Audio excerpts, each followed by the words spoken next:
In the last video, we discussed the history of terrorism studies.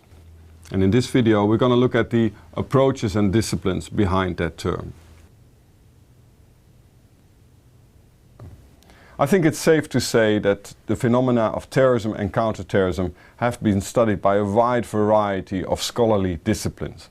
Well, here are just a few examples. Think of political science. Scholars in that field are very much interested where terrorism fits in political systems, how it is maybe produced by political systems and how it influences that same system. How does terrorism have an impact on political processes, on decision making, on how governments act or react to terrorist incidents?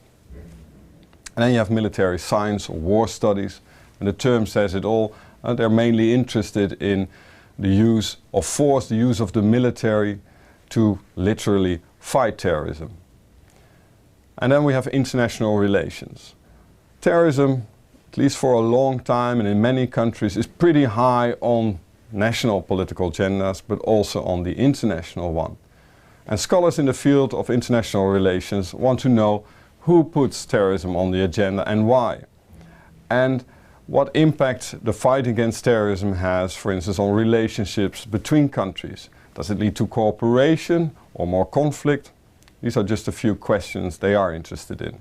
And then you have communication studies.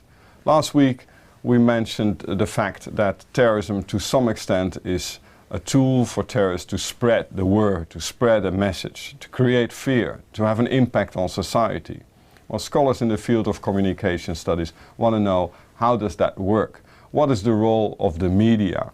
How and what circumstances influence whether or not a country is turned upside down by a terrorist attack, or how can you limit, for instance, the impact of terrorism on societies?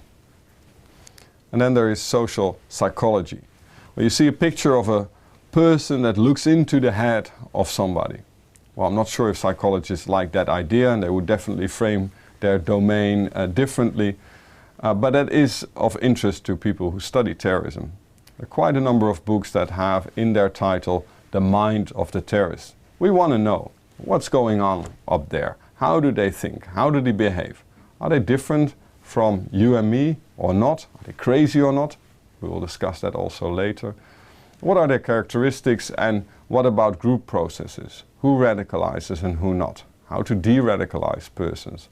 Well, these are issues that are of importance in the fight against terrorism, in the struggle against terrorism, and that are studied by people in the field of psychology and social psychology. But there are many more disciplines that study the phenomena of terrorism and counterterrorism. Well, here's a blurb with a number of them, ranging from conflict studies to international law, public administration, police science. Actually, there are too many disciplines to mention them all. And there's no dominant one. But I should say that many scholars have a background in political science. How to study and understand terrorism and counterterrorism. Where to start approaching this question? Are we going to look at the behavior of individuals, or look at the larger picture, the world political system and how terrorism fits in? So we start very small or look at something very big. Or are we going to talk to people, approach them, try to interview both terrorists and people that fight terrorism? Or are we going to look at the facts?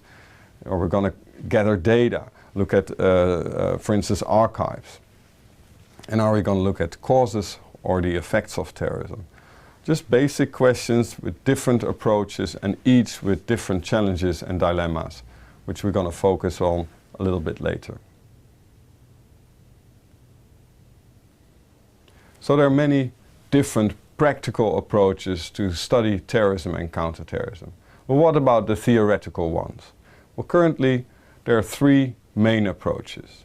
The first one is the rational or instrumental approach. This approach tries to understand terrorism and terrorists as rational actions, rational actors of people that want to achieve certain political goals. And their terrorist activities, their attacks, are an instrument to that and are often the result of a cost-benefit analysis. Here you see a picture of Martha Crenshaw, who was one of the early scholars that looked at terrorism as a rational act and looked at terrorists as rational actors. The second main theoretical approach is that of social psychologists. And you see here a picture of Gerald Post, who is one of the leading authors in this field. And I already mentioned some of the questions he and his colleagues like to address. And they're basically focused on the thinking and acting of individuals and that of smaller groups. And that's the main distinction with the rational or instrumental approach, which focuses more on the wider political systems, political behavior and political processes. The third main academic or theoretical approach is the multi-causal approach. Well, I'm not sure if it's a well-defined approach, as most academics would fit in that category, as there's widespread understanding that terrorism is highly complex and that there's not one single explanation for terrorism. And if you want to understand terrorism, you have to look at many different causes. Well, I think I would fit in that category, and I think we have to look at a wide variety of phenomena and causes if we want to understand terrorism and counterterrorism. To sum up, there are many different ways to study terrorism and counterterrorism. There are many different disciplines, ranging from political science to police studies. And there are three main academic approaches: the rational instrumental approach, the social psychological approach, and the multi-causal approach. Next time you read an article, try to find out the background of the author and the approach he or she takes in trying to understand terrorism. In the next video, we're going to look at the key authors and key centers of terrorism studies.